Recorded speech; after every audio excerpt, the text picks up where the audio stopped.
Okay, this is putting shock absorbers onto a 2005 ML500. It should also work for an ML320. I'm putting Bilstein shocks in this thing. Trying to get the camera to stay up here for this video. I'm actually using a piece of luggage that I have for a camera stand. There, that might do it. Alright.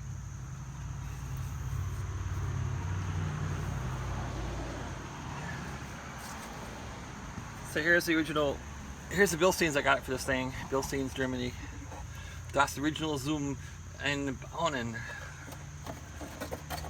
And there's the part number on it. So the old shock is stacked up this way. Here's how the old shock went. Like that. This shock is an original Mercedes shock. There's a Mercedes logo right there.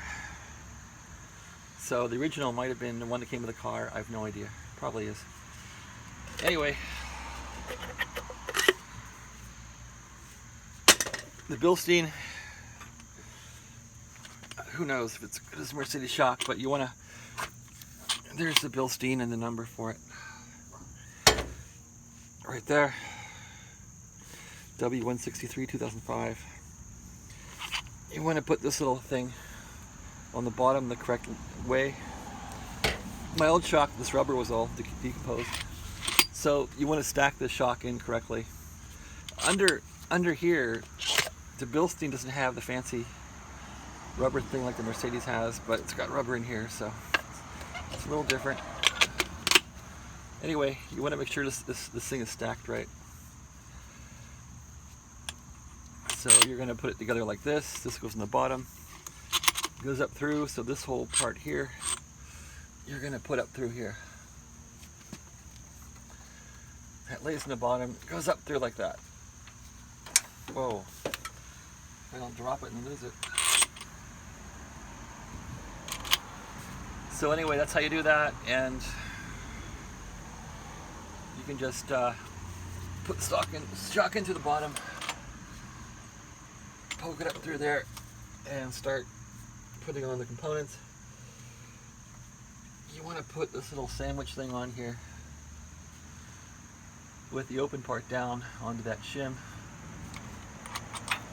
and move it around so it just kind of seats, and that's it. The shock is on the top there, it's in. So the whole stack on the top is correct, and you want to get the whole stack on the top correct so this thing will work for you well.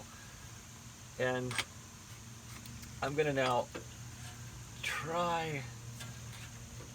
So when I took the old shock off, the suspension came down about a centimeter or so.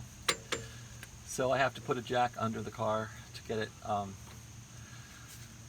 jacked up a bit to get the shock back on. But anyway, here's how it looks now.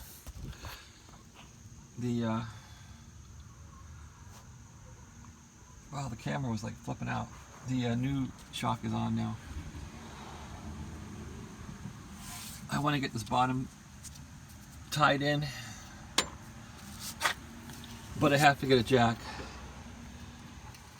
and jack up this part here to get this bolt to go. See, I'm off by about half a centimeter here. So, and I want to tighten this part up too. Anyway, that probably gives you a pretty good idea of how to replace a shock on a W163 ML320 ML500.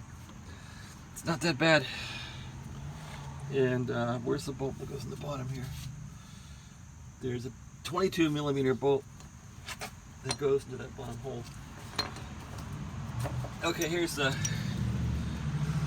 massive honking bolt that goes in the bottom here. It's a 22mm, and you just shove it in there. All right. Well, the rest of this is just tightening bolts. So you've seen how to do it. You've seen the different stacks of layers you got to put together. You can handle it, go forward and conquer. Thanks for watching. Have a great day.